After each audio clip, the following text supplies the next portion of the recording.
ओम नमो भगवते वासुदेव। 30वां अध्याय। प्रचेताओं को श्री विष्णु भगवान का वरदान। विदुर जी ने पूछा, ब्राह्मण, आपने राजा प्राचीन बर्ही के जिन पुत्रों का वर्णन किया था, उन्होंने रुद्रगीत के द्वारा श्रीहरि की स्तुति करके क्या सिद्धि प्राप्त की? बाह्यस्पतीय मोक्षाधिपति श्री नारायण के अत्यंत प्रिय भगवान शंकर का अकस्मात सानिध्य प्राप्त करके प्रचेताओं ने मुक्ति तो प्राप्त की ही होगी। इससे पहले इस लोक में अथवा परलोक में भी उन्होंने क्या पाया, वह बतलाने की कृपा करें। श्री मैत्रेय जी ने कहा, विदुर जी, पिता के आज्ञाकारी प्रचेताओं ने समुद्र के अंदर खड़े होकर रुद्रगीत के जप रूपी यज्ञ और तपस्या के द्वारा समस्त शरीरों के उत्पादक भगवान श्री हरि को प्रसन्न कर लिया। तपस्या करते करते 10,000 वर्ष बीत जाने पर पुराण पुरुष श्री नारायण अपनी मनोहर कांति द्वारा उनके तपस्या जनित क्लेश को शांत करते हुए सौम्य विग्रह से उनके सामने प्रकट हुए। गरुड़ जी के कंधे पर बैठे हुए श्री भगवान ऐसे जान पड़ते थे मानो सुमेरु के शिखर पर कोई श्याम घटा छाई हो। उनके श्रीअंग में मनोहर पीतांबर और कंठ में कौस्तुभमणि सुशोभित थी। अपनी दिव्य प्रभा से वे सब दिशाओं का अंधकार दूर कर रहे थे। चमकीले स्वर्णमय आभूषणों से युक्त उनके कमनीय कपोल और मनोहर मुखमंडल की अपूर्व शोभा हो रही थी। उनके मस्तक पर झिलमिलाता हुआ मुकुट शोभायमान था। प्रभु की 8 भुजाओं में 8 आयुध थे। देवता, मुनि और पार्षदगण सेवा में उपस्थित थे तथा गरुड़ जी किन्नरों की भांति साममय पंखों की ध्वनि से कीर्तिगान कर रहे थे। उनकी 8 लंबी लंबी स्थूल भुजाओं के बीच में लक्ष्मी जी से स्पर्धा करने वाली वनमाला विराजमान थी। आदि पुरुष श्री नारायण ने इस प्रकार पधार कर अपने शरणागत प्रचेताओं की ओर दया दृष्टि से निहारते हुए मेघ के समान गंभीर वाणी में कहा। श्री भगवान ने कहा, राजपुत्रों, तुम्हारा कल्याण हो। तुम सब में परस्पर बड़ा प्रेम है और स्नेहवश तुम एक ही धर्म का पालन कर रहे हो। तुम्हारे इस आदर्श सौहार्द से मैं बड़ा प्रसन्न हूँ। मुझसे वर मांगो। जो पुरुष सायंकाल के समय प्रतिदिन तुम्हारा स्मरण करेगा, उसका अपने भाइयों में अपने ही समान प्रेम होगा तथा समस्त जीवों के प्रति मित्रता का भाव हो जाएगा। जो लोग सायंकाल और प्रातःकाल एकाग्र चित्त से रुद्रगीत के द्वारा मेरी स्तुति करेंगे, उनको मैं अभिष्ट वर और शुद्ध बुद्धि प्रदान करूँगा। तुम लोगों ने बड़ी प्रसन्नता से अपने पिता की आज्ञा शिरोधार्य की है। इससे तुम्हारी कमनीय कीर्ति समस्त लोकों में फैल जाएगी। तुम्हारे एक बड़ा ही विख्यात पुत्र होगा। वह गुणों में किसी भी प्रकार ब्रह्मा जी से कम नहीं होगा तथा अपनी संतान से तीनों लोकों को पूर्ण कर देगा। राजकुमारों, कंडू ऋषि के तपोनाश के लिए इंद्र की भेजी हुई प्रमलोचा अप्सरा से एक कमल नयनी कन्या उत्पन्न हुई थी। उसे छोड़कर वह स्वर्गलोक को चली गई। तब वृक्षों ने उस कन्या को लेकर पाला पोसा। जब वह भूख से व्याकुल होकर रोने लगी, तब औषधियों के राजा चंद्रमा ने दयावश उसके मुंह में अपनी अमृतवर्षिणी तर्जनी उंगली दे दी। तुम्हारे पिता आजकल मेरी सेवा भक्ति में लगे हुए हैं। उन्होंने तुम्हें संतान उत्पन्न करने की आज्ञा दी है। अतः तुम शीघ्र ही उस देवोपम सुंदरी कन्या से विवाह कर लो। तुम सब एक ही धर्म में तत्पर हो और तुम्हारा स्वभाव भी एक सा ही है। इसलिए तुम्हारे ही समान धर्म और स्वभाव वाली वह सुंदरी कन्या तुम सभी की पत्नी होगी तथा तुम सभी में उसका समान अनुराग होगा। तुम लोग मेरी कृपा से 10 लाख दिव्य वर्षों तक पूर्ण बलवान रहकर अनेकों प्रकार के पार्थिव और दिव्य भोग भोगोगे। अंत में मेरी अविचल भक्ति से हृदय का समस्त वासना रूप मल दग्ध हो जाने पर तुम इस लोक तथा परलोक के नरक तुल्य भोगों से उपरत होकर मेरे परम धाम को जाओगे। जिन लोगों के कर्म भगवत दर्पण बुद्धि से होते हैं और जिनका सारा समय मेरी कथा वार्ताओं में ही बीतता है, वे गृहस्थाश्रम में रहें तो भी घर उनके बंधन का कारण नहीं होते। वे नित्य प्रति मेरी लीलाएं सुनते रहते हैं। इसलिए ब्रह्मवादी वक्ताओं के द्वारा मैं ज्ञान स्वरूप परब्रह्म उनके हृदय में नित्य नया नया सा भासता रहता हूँ और मुझे प्राप्त कर लेने पर जीवों को न मोह हो सकता है, न शोक और न हर्ष ही। श्री मैत्रेय जी कहते हैं, भगवान के दर्शनों से प्रचेताओं का रजोगुण तमोगुण मल नष्ट हो चुका था। जब उनसे सकल पुरुषार्थों के आश्रय और सबके परम सुहृद श्री हरि ने इस प्रकार कहा, तब वे हाथ जोड़कर गदगद वाणी से कहने लगे। प्रचेताओं ने कहा, प्रभु आप भक्तों के क्लेश दूर करने वाले हैं, हम आपको नमस्कार करते हैं। वेद आपके उदार गुण और नामों का निरूपण करते हैं। आपका वेग मन और वाणी के वेग से भी बढ़कर है तथा आपका स्वरूप सभी इंद्रियों की गति से परे है। हम आपको बार बार नमस्कार करते हैं। आप अपने स्वरूप में स्थित रहने के कारण नित्य शुद्ध और शांत हैं। मन रूप निमित्त के कारण हमें आप में यह मिथ्या द्वैत भास रहा है।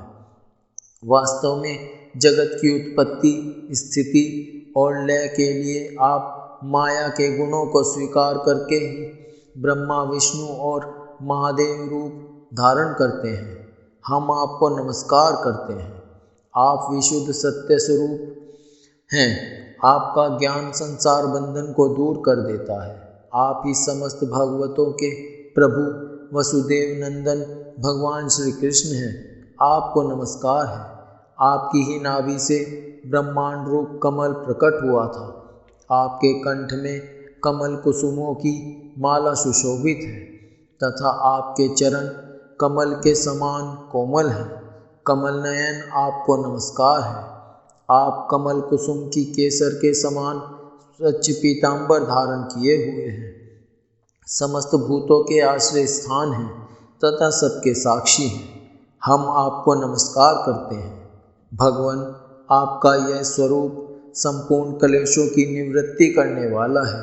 हम अविद्या अस्मिता भाग राग द्वेष आदि क्लेशों से पीड़ितों के सामने आपने इसे प्रकट किया है। इससे बढ़कर हम पर और क्या कृपा होगी।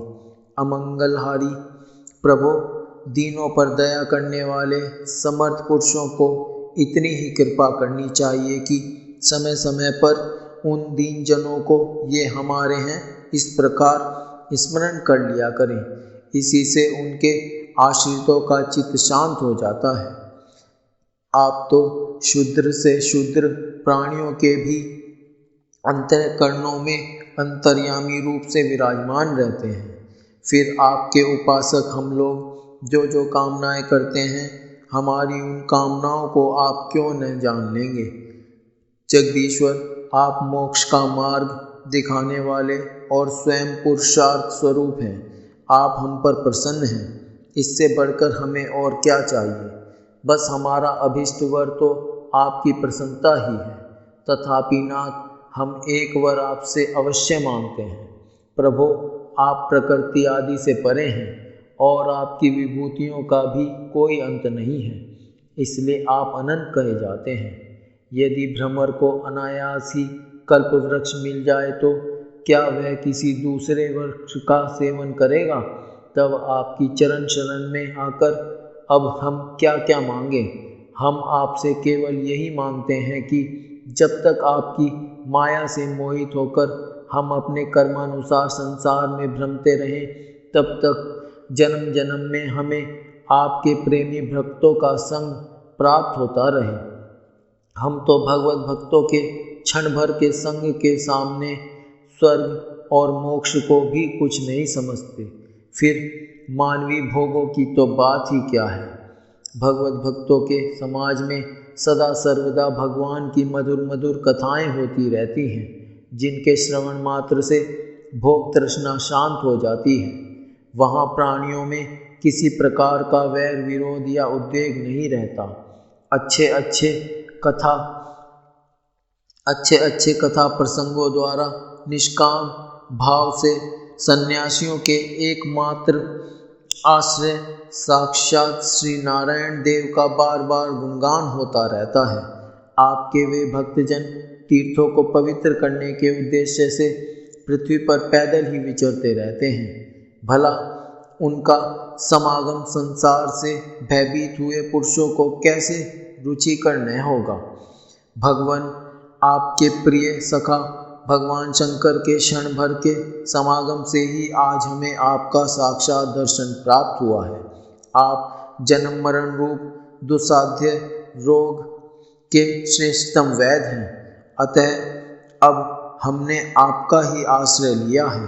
प्रभु, हमने समाहित चित्त से जो कुछ अध्ययन किया है, निरंतर सेवा शुश्रूषा करके गुरु ब्राह्मण और वृद्धजनों को प्रसन्न किया है तथा दोष बुद्धि त्याग कर श्रेष्ठ पुरुष सुहृदगण बंधुवर्ग एवं समस्त प्राणियों की वंदना की है और अन्न आदि को त्याग कर दीर्घकाल तक जल में खड़े रहकर तपस्या की है। वह सब आप सर्वव्यापक पुरुषोत्तम के संतोष का कारण हो, यही वर मांगते हैं। स्वामिन, आपकी महिमा का पार न पाकर भी स्वयंभू मनु, स्वयं ब्रह्मा जी, भगवान शंकर तथा तप और ज्ञान से शुद्ध चित्त हुए अन्य पुरुष निरंतर आपकी स्तुति करते रहते हैं। अतः हम भी अपनी बुद्धि के अनुसार आपका यशोगान करते हैं। आप सर्वत्र समान शुद्ध स्वरूप और परम पुरुष हैं। आप सत्वमूर्ति भगवान वासुदेव को हम नमस्कार करते हैं।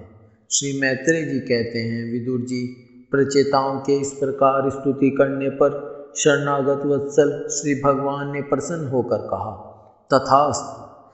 अप्रतिहत भाव श्री हरि की मधुर भगमूर्ति के दर्शनों से अभी प्रचेताओं के नेत्र तृप्त नहीं हुए थे, इसलिए वे उन्हें जाने देना नहीं चाहते थे। तथापि वे अपने परम धाम को चले गए।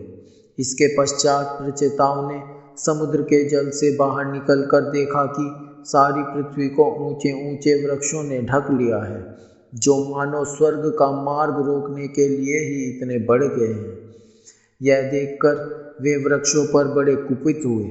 तब उन्होंने वृक्षों को, पृथ्वी को वृक्ष लता आदि से रहित कर देने के लिए अपने मुख से प्रचंड वायु और अग्नि को छोड़ा, जैसे कालाग्नि रुद्र प्रलय काल में छोड़ते हैं। जब ब्रह्मा जी ने देखा कि वे सारे वृक्षों को भस्म कर रहे हैं, तब वे वहां आए और प्राचीन बरही के पुत्रों को उन्होंने युक्ति पूर्वक समझाकर शांत किया। फिर जो कुछ वृक्ष वहां बचे थे, उन्होंने डरकर ब्रह्मा जी के कहने से वह कन्या लाकर प्रचेताओं को दी। प्रचेताओं ने भी ब्रह्मा जी के आदेश से उस मारिशा नाम की कन्या से विवाह कर लिया। इसी के गर्भ से ब्रह्मा जी के पुत्र दक्ष ने श्री महादेव जी की अवज्ञा के कारण अपना पूर्ण शरीर त्याग कर जन्म लिया। इन्हीं दक्ष ने चाक्षुक मनवंतर आने पर, जब कालक्रम से पूर्व सर्ग नष्ट हो गया, भगवान की प्रेरणा से इच्छानुसार नवीन प्रजा उत्पन्न की। इन्होंने जन्म लेते ही अपनी कांति से समस्त तेजस्वियों का तेज छीन लिया। ये कर्म करने में बड़े दक्ष कुशल थे, इसी से इनका नाम दक्ष हुआ।